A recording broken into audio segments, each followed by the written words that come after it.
Hoje, nós vamos juntos criar a sua primeira aplicação web com Python utilizando o framework Django. O framework web Python mais seguro, escalável e robusto, além de ser o que tem o maior número de vagas no mercado de trabalho e paga os melhores salários. Então vamos lá, pessoal. Para a gente conseguir rodar a nossa aplicação Django, escrever os nossos códigos em Django, o primeiro passo vai ser instalar o Django. E com Python a gente pode rodar o comando pip install Django. Vou rodar esse meu código aqui. E ele vai realizar a instalação desse framework. Vamos esperar alguns poucos segundos, que é extremamente rápido. Beleza, ele já terminou a sua instalação. E agora a gente precisa criar o nosso projeto Django. Eu até poderia escrever tudo na mão, mas daria um grande trabalho e o Django já faz isso para nós. Então agora, com o Django instalado, eu posso rodar o comando Django-admin start project. Vou dar um nome para o meu projeto. Vou chamar de primeiro underline projeto. E aqui eu tenho que dar um espaço e um ponto. Esse espaço, ponto, ele é muito importante, porque ele diz aonde vai ser criado o projeto Django. E aqui eu estou falando, na própria pasta que eu já estou, criei meu projeto Django. Vou dar um Enter, e agora eu quero que vocês separem que foi criado um arquivo, e uma pasta e um arquivo. Nessa pasta é o que a gente chama de core do nosso projeto. É lá onde vai ficar todas as funcionalidades centrais da nossa aplicação. Independente do que a gente esteja trabalhando, aqui vai gerenciar todo o nosso projeto.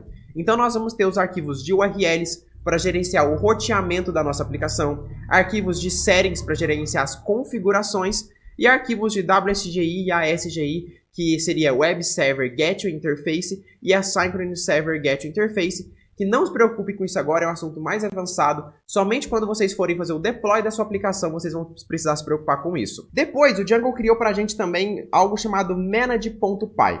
Esse manage.py é o CLI do Django, o Command Line Interface. É nele onde a gente vai executar todos os comandos Django a partir de agora. Por exemplo, eu quero rodar o meu servidor. A gente executa Python 3, manage.py, run server. Quero coletar os arquivos estáticos. Python 3, manage.py, collect static. Sempre assim, qualquer coisa que eu quiser rodar e executar dentro do Django, a gente vai executar através do manage.py. Vamos até rodar o nosso servidor para ver se está tudo funcionando. Eu vou dar um Python 3, manage.py e vou dar um run server agora. Quando eu executar esse meu run server, ele me fala, iniciamos um servidor de desenvolvimento no IP tal. Vou abrir meu Firefox e acessar aqui essa minha URL, 127.0.0.1.2.8000. Vou pressionar um Enter e aqui ele me mostra essa tela. Quando a gente vê esse foguetinho do Django, significa que deu tudo certo. Tudo funcionou com a instalação do framework e a gente pode prosseguir para o nosso projeto. Ok, voltando agora para o nosso VS Code, a gente vai começar a criar os nossos apps do Django. Caio, por que isso? Porque o Django ele é um framework que foi feito para trabalhar com grandes aplicações de verdade que vão suportar muitos clientes, extremamente escalável. Significa que o Django não serve para aplicações de pequeno porte? Pelo contrário, ele também foi feito para aplicações de pequeno porte, pequenas startups que estão criando mínimos produtos viáveis. Mas a gente já escreve o código de uma pequena aplicação pensando que ela pode crescer no futuro e por isso a gente precisa escrever um bom código para que esse código seja sustentável ao longo do tempo. Para isso, o Django segue um conceito da ciência da computação muito importante, que é o conceito de dividir para conquistar. Quando a gente vai criar uma aplicação web, vamos pensar no Instagram, por exemplo. As coisas parecem impossíveis de serem resolvidas. É uma aplicação absurdamente grande. E a gente não sabe nem por onde começar a desenvolver o Instagram. Por isso que a gente tem esse conceito, dividir para conquistar. Em vez de eu pensar em desenvolver um Instagram, eu vou quebrar o Instagram em pequenas aplicações, em pequenos apps. Por exemplo, a gente poderia quebrar o Instagram em um app para autenticação de usuários, um app para feed, um app para stories, um app para direct, um app para Instagram Ads e assim por diante, um app para inteligência artificial. Então a gente quebra um grande problema que seria desenvolver o Instagram em problemas menores, como por exemplo desenvolver a autenticação do Instagram, que aí já é um problema muito mais fácil de ser resolvido. E isso facilita muito a vida do desenvolvedor, principalmente aquele que chega no projeto depois. A gente sempre tem um padrão a ser seguido, um programador Django. A gente sabe o que esperar e a gente tem a garantia de que o código sempre vai estar minimamente organizado caso esse padrão seja seguido. E, Caio, como que eu faço para criar esse nosso app? Você vai ter que rodar o comando Python 3 manage.py. Lembrando que para quem está no Linux é Python, tá, pessoal? Python 3 manage.py start app e eu vou dar um nome para o meu app. A gente poderia dar qualquer nome. Eu vou chamar aqui de home, por exemplo, e vou dar um enter. Beleza. Agora, repare que foi criada uma nova pasta dentro da minha aplicação, que foi a pasta Django. E dentro dela tem mais um monte de arquivo. E aqui que as pessoas às vezes começam a ficar desesperadas ao aprender Django. Caio, eu não sei o que é isso. Fica tranquilo. Com o tempo você vai saber. No final desse vídeo eu vou deixar uma aula de 2 horas que a gente tem aqui no YouTube, que foi ao vivo, para quem quer se aprofundar um pouco mais em Django. Então fica tranquilo.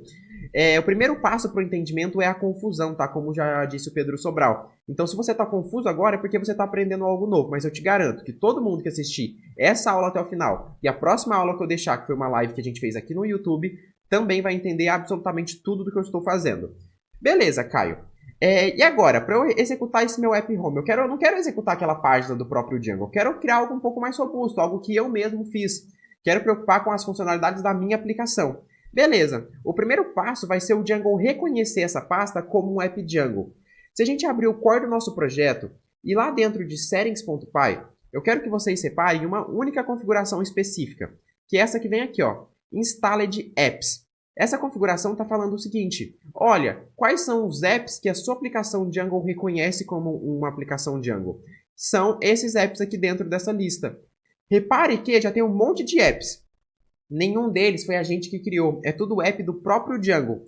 Mas agora eu preciso cadastrar o app que eu criei. No caso, eu crio uma nova linha dentro dessa lista do Python, crio uma string e passo o nome do app que eu criei, no caso, Home.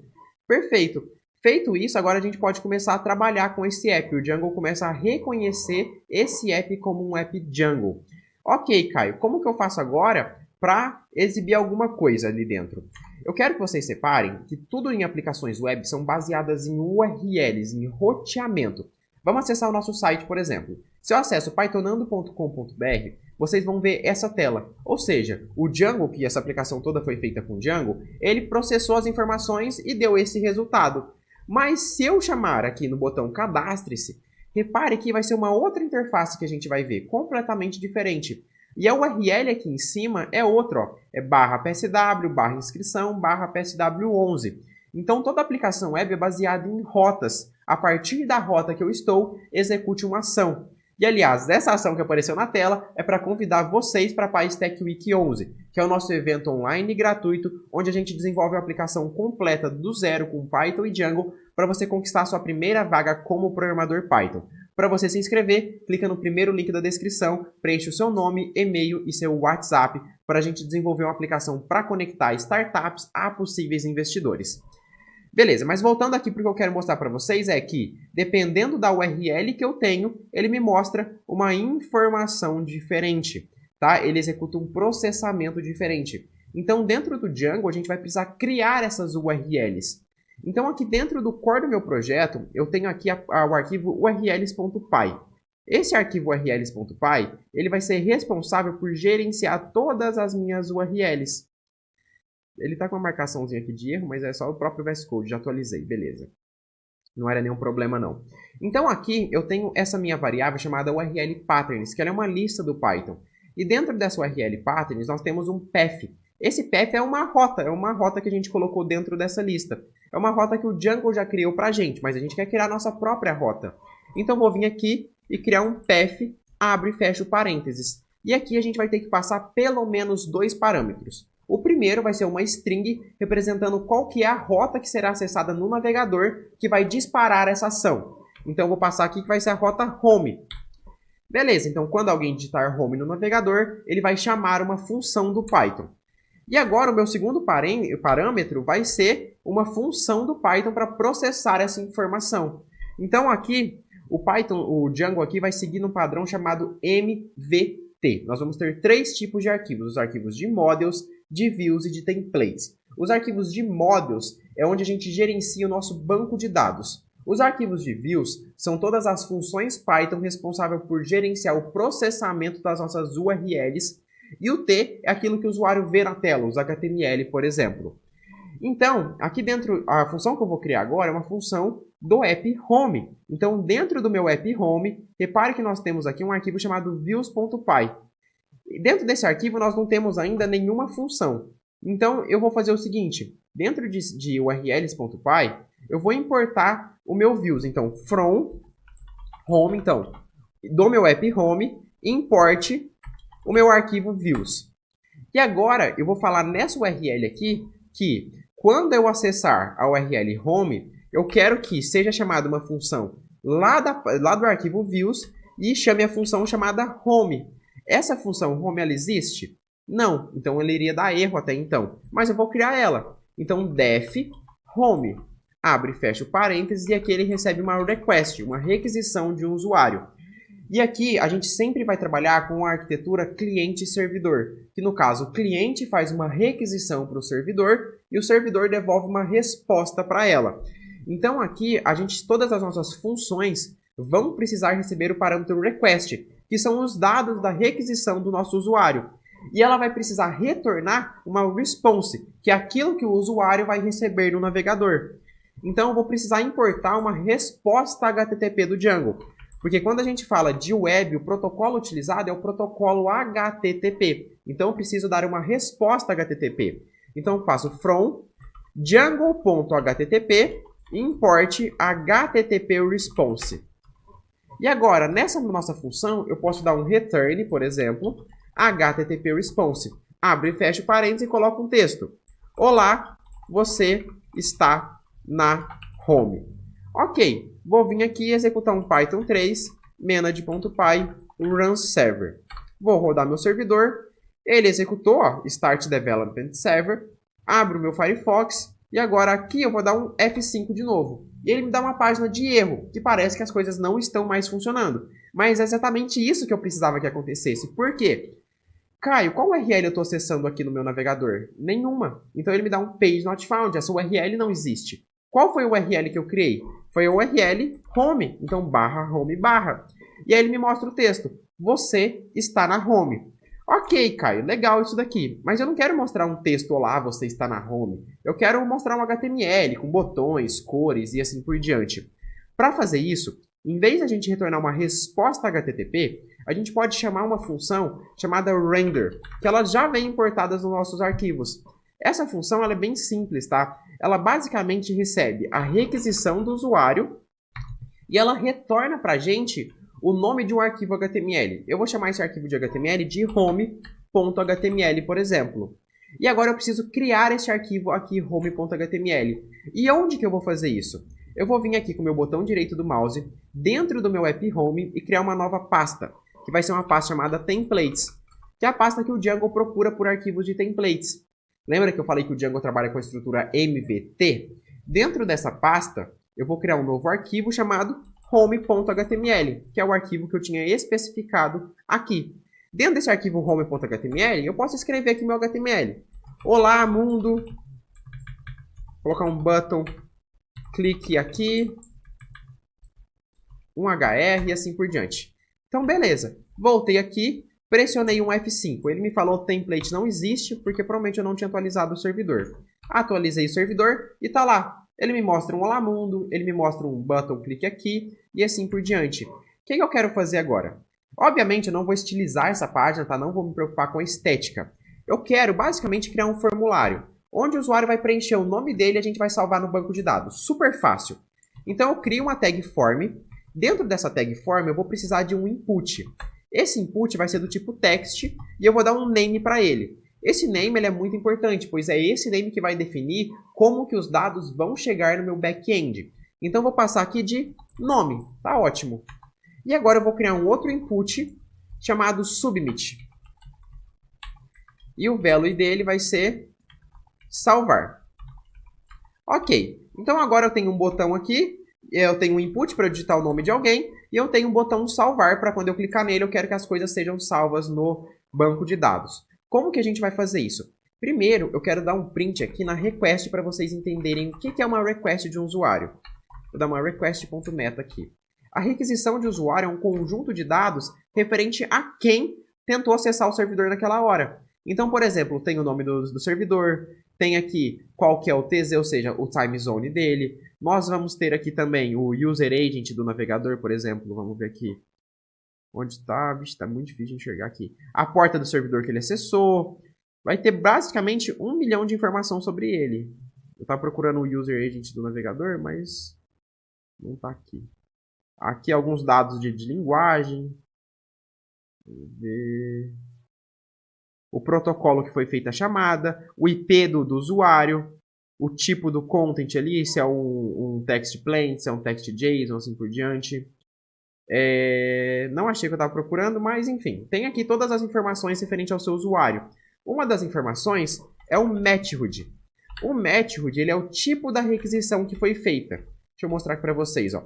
Toda requisição que eu estou aqui no meu navegador e acesso via navegador, ele vai me mostrar no meu terminal, quando eu executar meu print, ele vai mostrar get. Então nós vamos ter dois tipos aqui principais que a gente vai trabalhar, que é o get e o post. O post são requisições de quando a gente envia dados por formulários, por exemplo. E get é sempre que a gente acessa via URL do nosso navegador. Significa então, pessoal, que aqui dentro do nosso HTML, eu vou passar um action, ou seja, para onde essa requisição será feita, para qual URL eu vou enviar os dados desse formulário. Eu quero que essa URL seja enviada para o meu /home/.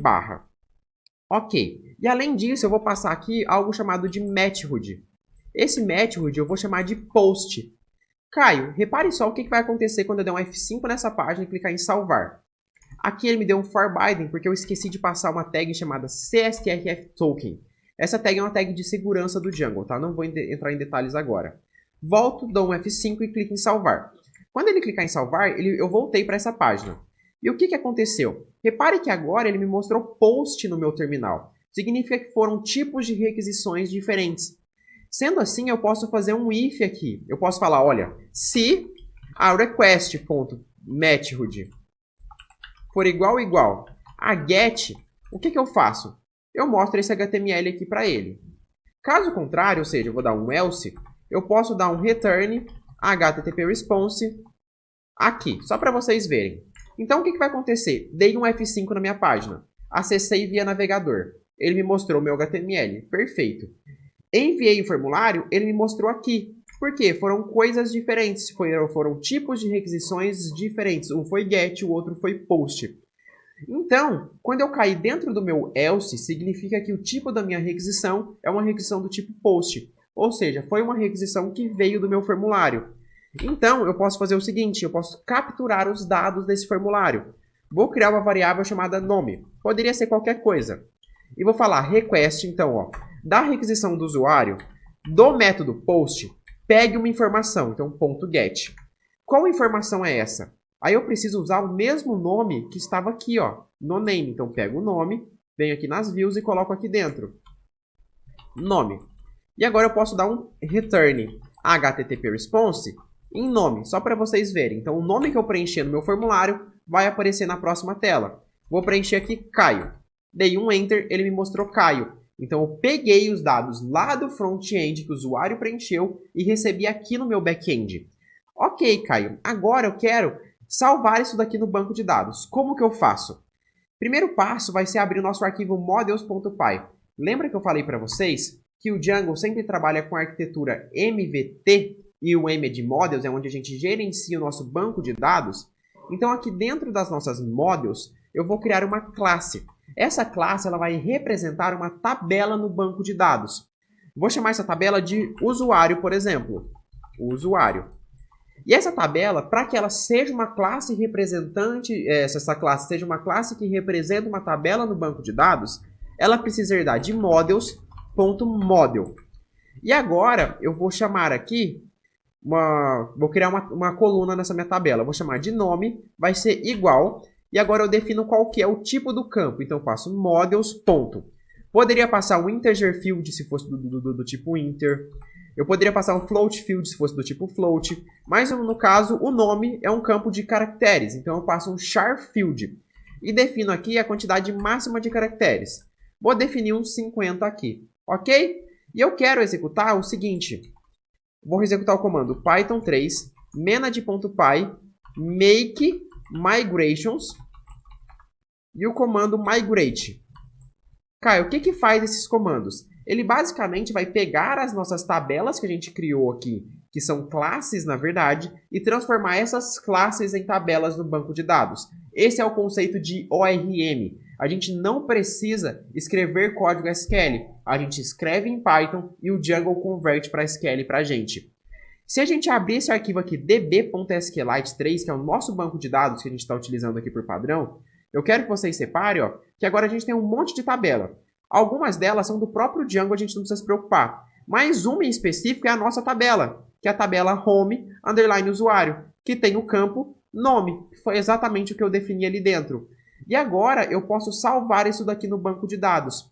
Para eu salvar uma linha nessa minha tabela, eu vou precisar importar essa model. Então, from ponto models, ou seja, da pasta que eu estou, importe a pasta models, da pasta models, importe a tabela usuário.